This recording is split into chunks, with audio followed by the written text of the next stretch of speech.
Bonjour, bienvenue dans cette troisième partie de la vidéo dédiée au montage de base à AmpliOp avec alimentation unique.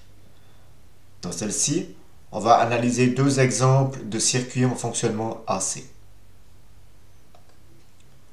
Premier exemple de fonctionnement AC, il s'agit de l'amplificateur inverseur. En AC, la tension d'entrée sera alternativement positive et négative. Ce signal peut être centré sur 0 par exemple.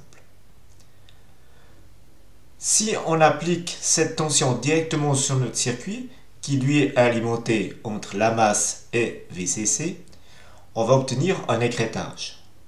Dans ce cas-là, il va falloir agir pour éviter ceci. Pour ceci, on va placer à l'entrée un condensateur C1 qui est un condensateur de liaison. Il va enlever la composante continue du signal. Et dans ce cas-là, on pourra relier notre signal d'entrée qui est centré par exemple sur 0 et celui-ci qui sera centré sur une tension comprise entre VCC et la masse. De même, on va agir à la sortie avec un condensateur C2 pour enlever la composante continue de notre circuit. Ici, par exemple, pour attaquer une résistance de charge qui, elle, a comme référence la masse. Par exemple, si c'est un haut-parleur, on ne doit pas avoir de composante continue sous risque de faire brûler le haut-parleur. Dans ce cas-là, on va mettre un condensateur de liaison pour enlever cette composante continue. Notre montage est un ampli inverseur. Il a donc un gain égal à moins R2 sur R1. Donc en AC, il aura un gain de R2 divisé par R1 avec un déphasage de 180 degrés.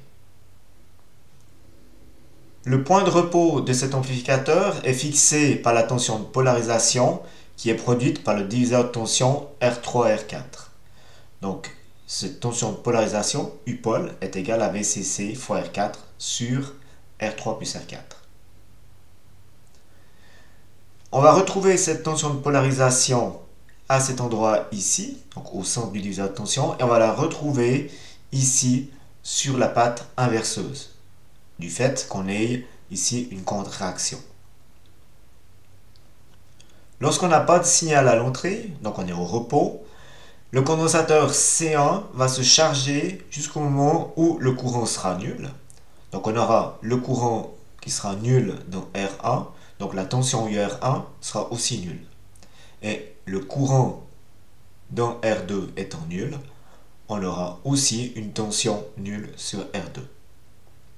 De ce fait-là, on va retrouver le potentiel de polarisation ici. Donc on aura ce potentiel UPOL sur la patte plus, la patte moins et à la sortie. Donc ce sera notre point de repos.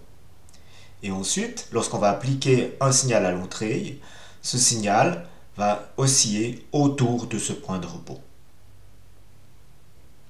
Afin de bénéficier de la dynamique maximale de la tension de sortie de l'AmpliOp, la tension de polarisation doit être fixée à la moitié de VCC. Donc R3 et R4 doivent être identiques. Les condensateurs C1 et C2 sont des condensateurs de liaison, mais ils vont aussi filtrer les basses fréquences. Donc ils vont agir comme des filtres passe-haut. Dans le cas du filtre d'entrée, sa fréquence de coupure sera égale à 1 sur 2 fois pi fois R1 fois C1. Et la fréquence coupure du filtre passe-haut de sortie, sa fréquence coupure sera 1 sur 2 fois pi fois RL fois C2. Le condensateur C3 est un condensateur découplage. Il va agir comme filtre passe-bas sur le signal d'alimentation VCC. Donc il va enlever les parasites haute fréquence qui pourraient apparaître sur la tension de polarisation. La fréquence de coupure de ce filtre sera égale à 1 sur 2 fois pi fois R3 en parallèle avec R4 fois C3. Ce condensateur C3 va permettre d'avoir un signal de meilleure qualité sur UPOL et un meilleur fonctionnement général de cet amplificateur. Deuxième circuit analysé, il s'agit de l'amplificateur non inverseur. Comme pour le circuit précédent, on va avoir la tension d'entrée ici alternative. Donc on a des alternances positives et négatives. Et si on utilise ce signal en direct sur notre amplificateur non inverseur qui lui est alimenté par VCC et la masse, on va avoir un écrêtage. Et comme pour le montage précédent, on va utiliser un condensateur de liaison. Ce condensateur de liaison va permettre d'enlever la composante continue à l'entrée et ainsi de lier un circuit centré sur 0 à un circuit qui est centré entre VCC et la masse. De même, à la sortie, on va le condensateur C2 qui va enlever la composante continue du signal qui va être envoyé sur la résistance de charge. On est dans le cas d'un montage non inverseur, donc le gain sera égal à 1 plus R2 sur R1 avec un déphasage de 0 degré. Le point de repos de l'amplificateur est fixé par la tension de polarisation qui est créée par le diviseur de tension R3, R4. Donc on a U-pole qui est égal à VCC fois R4 divisé par R3 plus R4. On va voir cette tension de polarisation ici. Donc lorsqu'on n'a pas de signal à l'entrée, on aura U-pole qui va se trouver ici. Vu qu'on a affaire à une contre-réaction, la sortie revient sur la patte moins, on va retrouver le potentiel U-pole ici.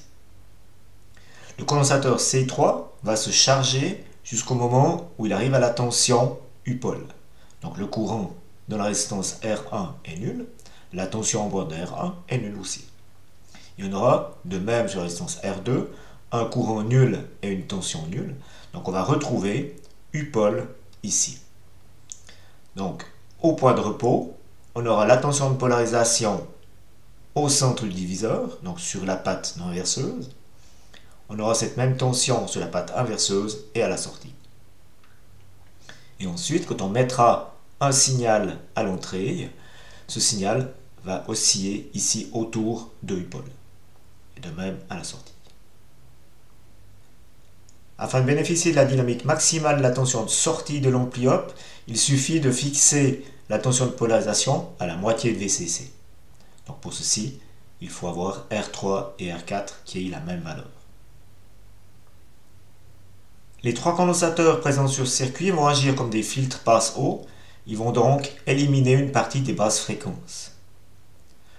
Dans le cas du condensateur C1, le filtre créé aura comme fréquence de coupure 1 sur 2 fois pi fois R3 parallèle avec R4 fois C1. Le filtre lié au condensateur de sortie a comme fréquence de coupure 1 sur 2 fois pi fois RL fois C2. Et le dernier filtre, celui lié au condensateur C3, a comme fréquence de coupure 1 sur 2 fois pi fois R1 fois C3. Voilà, ceci met un terme à cette vidéo. Je vous remercie de votre attention et je vous souhaite une bonne journée. Au revoir.